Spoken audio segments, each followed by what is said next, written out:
My Chanukah. What is Chanukah? Every holiday has a name, and the name represents the theme of that holiday. For example, Pesach. Pesach means to pass over. Shavuos means an oath. It was the time we took an oath because God gave us the Torah. Our oath was to follow and obey the Torah. Sukkot means booths. It's a holiday that we sit in booths. What does Chanukah mean? Chanukah means to rest. It was the day that Chanukah, they rested on the 25th day of the month of Kislev because of the fact that they just had a big war against the Syrian Greek army, and now they rested. The Alter Rebbe writes in Shayichel V'Emunah that every word is made up of letters, and those letters are the DNA of the word. However, the first letter of the word is the most powerful letter of the entire word. And within that one letter is really the entire theme of that word. So based on this, we can say that the first letter of Chanukah contains within it the entire theme and message of Chanukah. How do we see that in the letter Ches? Now we know that every letter of the Torah has a gematria, a number. Every letter of the Torah has a meaning. And every letter of the Torah has a graphic design. So we have to find in all of these three levels the theme of Chanukah. So we start with the gematria of the letter Ches. Ches has the gematria of the number 8. So that's obvious now, the connection between Chanukah and the number 8, because on Chanukah we light 8 candles. We celebrate Chanukah for 8 days. So in the very first letter of Chanukah already, we have the entire message, the entire theme of Chanukah. What is the meaning of the letter Ches? The meaning of the letter Ches is Cheirut, which means freedom. This was the holiday we became free from our oppressors, from the Syrian Greeks who wanted to Hellenize us. The letter Ches also stands for Chitas Alikim Alaharim, the fear of God was upon the mountain. Now, the mountain upon which the temple stood was controlled by the Maccabees, by the Jews. And now, once again, the name of God was restored. And so the fear of God was upon the mountains and the mountain of Har Moriah of the Beis HaMikdash. But how do we connect this with the graphic design? It's interesting, if you look at the graphic design of the letter Ches. The letter Ches in the Sefer Torah, according to the teachings of the Arizal, is made up of 3 different letters, or 3 different signs. The letter Ches is made up of a Vav, a Zayin, and a Chatoteres, which means the camel's hump, which is the upside down V, which goes above the Vav and Zayin. So, how does this allude to the holiday of Chanukah? We find that the holiday of Chanukah really is made up of 3 separate miracles. You have the miracle of the victory of the war. That took place on the 24th day of Kislev. Then you had the miracle of the finding of the cruse of oil. That took place on the 25th day of Kislev. And then you had the miracle that the oil lasted for 8 days. And that miracle started the 26th of Kislev, because there was enough oil for 1 day, so the first day there was no miracle. The miracle started the following day. So we have the 24th, the 25th, and the 26th. So the miracle of the winning of the war we can call choice, a salvation. The army tried to destroy us, and we defeated them. It was a great salvation for the Jewish people. However, even though God performed tremendous miracles, but yet we were involved physically, we fought the war, we did something. So it was not a total miracle, and we call this miracle a chua, or chuos, salvations. We saw God's salvation, but yet we were participating in this miracle. The miracle of the finding of the cruse of oil, this is called neflois. It was wondrous. In other words, the Syrian Greeks came into the temple and they defiled all the oil. The fact that they overlooked one bottle, the fact that they couldn't find that one bottle, is that natural or is that miraculous? It's in between. It's called neflois. It's called wondrous. You can't put your finger on it. But yet you can't call it nature either. And that took place on the 25th of Kislev. The next day, on the 26th of Kislev, we saw Nisecha, a great miracle. That here there was enough oil to burn for only 1 day. It now lasts 8 days.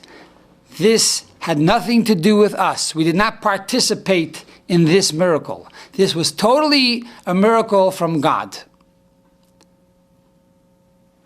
Unquestionable. Nisecha, God's miracle.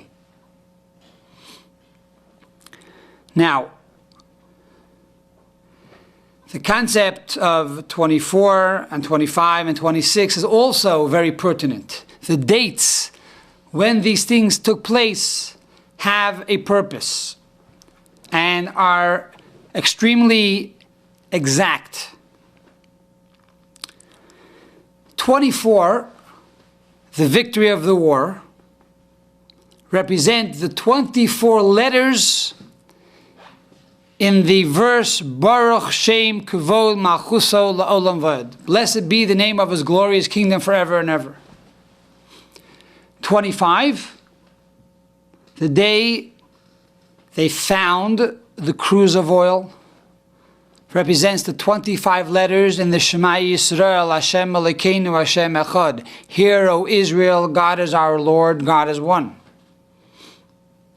26, this represents the Tetragrammaton, the gematria of God's holy, ineffable name. The Yud and the Hey and the Vav and the Hey. The Yud is 10, the Hey is 5. The Vav is 6, and the Hey is 5. You have 26. 3 different levels of miracle. One is Baruch Shem, 24 letters. When we say the Baruch Shem in the Shema Yisrael, this is called the lower unity. We have to have in mind that there is a world. There are galaxies, there are planets, there are cosmos. But you know what? It's all nullified to God. But what we see is the physical. What we see is nature. And then we have to contemplate that even this nature did not come by itself, but there was a creator. That's 24. 25 is called the higher unity. This says that there really is no world. There's only God. And now that I see the world is also God. But in essence, there is no world. Everything is God. And therefore, the world that I see is also totally nullified to God. And then you have a third level, which is the Tetragrammaton, the name of God himself.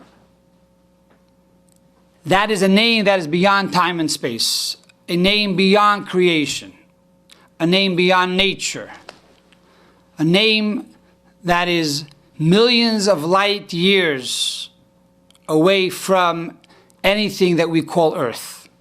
It has no connection with creation whatsoever. It is totally separated. It is kadosh. It is holy. Holy and separate from creation.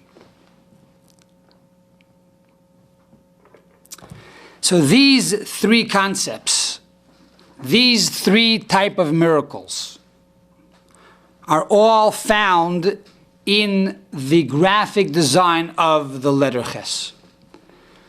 We have the Vav on the right side.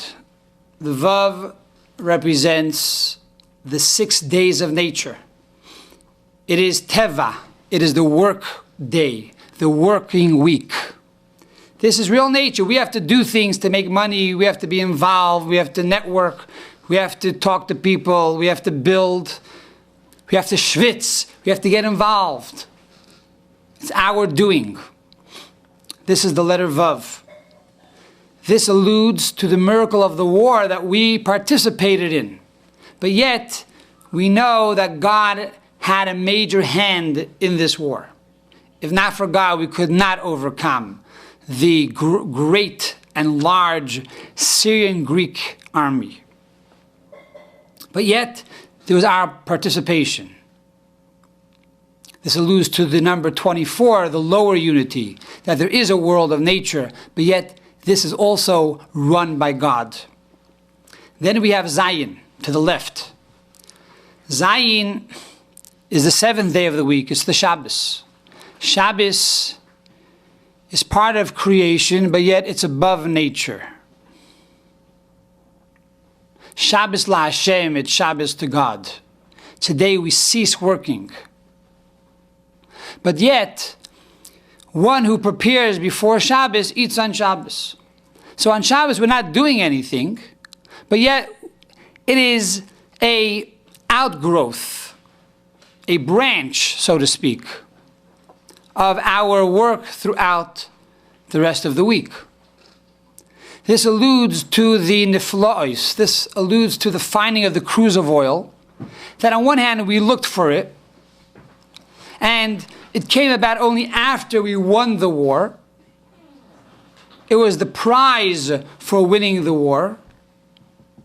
It was connected to winning the war, yet it's above the winning of the war. It was definitely a niflois. It was wondrous. It's interesting that we were able to find it. But we didn't actually go and find it. We didn't create it. But we were fortunate enough that God allowed us to see it. It's above nature, but yet within nature. It's like Shabbos to the rest of the week. This is the idea of the Shema. Hear, O Israel, God is our Lord, God is one. God is one, Echad. Our rabbis tell us in the Talmud, it's put down in Shulchan Aruch, when a person says, Shema Yisrael, Hashem Elokeinu Hashem Echad, God is one, he should meditate on the word Echad, God is one. And one who meditates long on the word Echad is blessed with long life. What is the meaning of Echad? One, says the Code of Jewish Law, Echad is comprised of 3 letters, Dalid, Ches, Aleph. Dalid represents the 4 corners of the universe. Ches, which equals 8, are the 7 heavens and 1 world. And all of this is nullified to Aleph, to Alufei Shalolam, the creator and the master of the universe. So we're acknowledging that there is a universe. We're acknowledging that there is a world. We're acknowledging that there is nature. But yet, it's all nullified to God.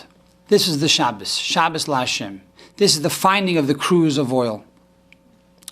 And then you have the Chatoteres, the camel's hump, the upside down V, which goes above and like an arrow pointing upward to God, which is beyond the 6 days, beyond Shabbos, a level that is truly miraculous, a level that is nes, and that is the fact that the candles burned for 8 days. And this alludes to the Shem Havaya, the Tetragrammaton 26, which was the third miracle that took place. Number 1, the winning of the war. Number 2, the finding of the cruse of oil. And number 3, the fact that it lasted for 8 days. Furthermore, if we want, we can say that these 3 miracles are also embedded in the 3 different aspects of the ches. The gematria, the numerical computation, number 1. Number 2, the meaning of ches. And number 3, the graphic design of ches. We said earlier that ches equals 8. So 8 alludes to the miracle, the nes, that the oil lasted for 8 days. That is beyond time, beyond nature. That is the number 8. Then you have the meaning of ches, which is cherus, freedom. That alludes to the choice, the victory of the war, that we became free from the oppressors of the Jewish people, the Syrian Greek army. And then you have the graphic design. The graphic design is a combination of Vav, Zayin, and the Chatoteres.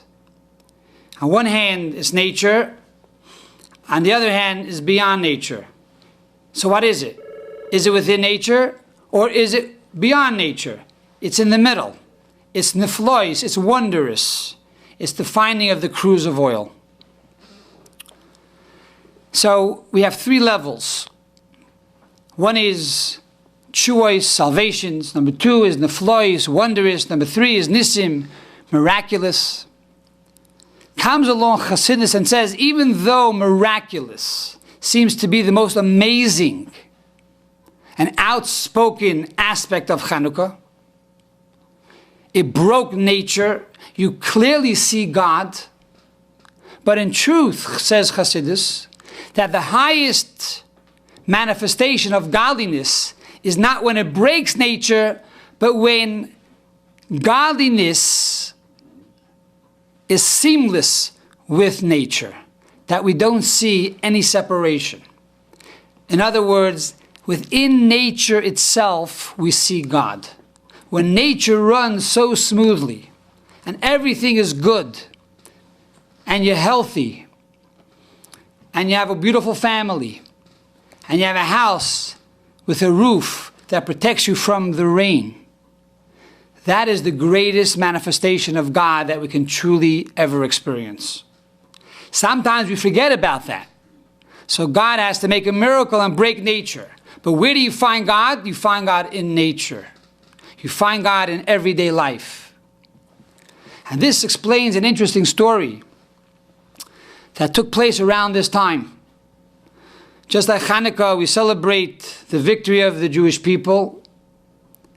A few days before Chanukah, we celebrate Yutes Kislev, the 19th of Kislev, when the first Chabad Rebbe, Rabbi Aaron L, came out of prison. And we know that he was a Nasi. He was a leader of the Jewish people. The word Rebbe, the Alter Rebbe, the word Rebbe stands for Rosh B'nai Yisrael, the head of the Jewish people. When a Rebbe goes into prison, when a Nasi, when a leader goes into prison, the entire Jewish people are in prison. As Rashi says, Hanasi hu hakoil, the Nasi is equivalent to all of the Jewish people. So really, on the 19th of Kislev, there was a salvation for all the Jewish people as well. story is told that when Alter Rebbe was in prison, so they took him from the cell, the prison cell, to the court. And from the cell to the court, they had to go over a small river. And so when they took the Alter Rebbe out of his cell to bring him to the court where he would be interrogated, they took him on a small ferry, a small boat. And while he was traveling on this small ferry, he turned to the oarsman and he said, "Do you mind stopping the boat? Because there's a mitzvah, which is called Kiddush Levana, to sanctify the new moon, which we do the first part of the month. I would like to perform this mitzvah." The captain said, "Excuse me, we don't take orders from prisoners. So we're going to continue with going to our destination." And all of a sudden, the boat stops. It doesn't move. They try this and they try that, and they push this way, push that way, and they turn on this motor and that motor, but nothing's happening. In the meantime, the Alter Rebbe begins to recite the first psalm of Tehillim, which is the opening liturgy for this special blessing on the new moon. He finished reciting the psalm, and the boat starts to move again. He says, "Now, excuse me, sir, can you stop the boat?" The captain said, "Okay, now that you can stop it on your own, I might as well stop it anyway, but I would like to ask a blessing from the holy rabbi, and I want the blessing in writing." And the Rebbe wrote out a blessing to the captain and blessed him with long life and with children and with wealth. And all came true. For years later, he showed this letter to Chassidim. And then he stopped the boat. The Alter Rebbe then stood up, recited the blessing on the new moon, and finished the prayer. And then he said, "Now you can continue." At a in, the Rebbe asked, why is it that the Alter Rebbe needed the permission of the captain to stop the boat? The Alter Rebbe had the power to stop the boat on his own, as we saw in the story. So why does he ask the captain now stop the boat? So the Rebbe said in the name of his father-in-law, the Frierdiker Rebbe, that the answer is because a mitzvah must be done within nature. The objective of a mitzvah, which mitzvah means connection between man and God, is to bring God, which is beyond time and space, into the world of nature. So if he performs a miracle, if he performs a mitzvah by doing a miracle, then the mitzvah is not fulfilling its purpose. He might be doing the mitzvah, but not fulfilling the objective of the mitzvah, which is to sanctify time and to sanctify space and to sanctify nature. So therefore, he asked the oarsman and the captain to please stop the ferry and stop the boat so that he can perform the mitzvah properly within the realms of nature. So by lighting the Chanukah candles, we are not only acknowledging that there's a God that can break nature, but we are reminded that we have to sanctify nature itself. And 8 also alludes to the coming of Mashiach. For it says that Mashiach will bring the world to a level that's totally beyond the nature and the natural order as we know it. So this Chanukah, when you light the 8 candles of the menorah, not only remember the victory of old, how God saved us from the hands of the Syrian Greeks, not only remember how every day God performs for us miracles in this natural order, but also remember that by lighting the 8 candles, we bring about the coming of the fulfillment of Mashiach, when the entire world will be at peace, the entire world will be light, and the entire world will see God. Have a happy Chanukah.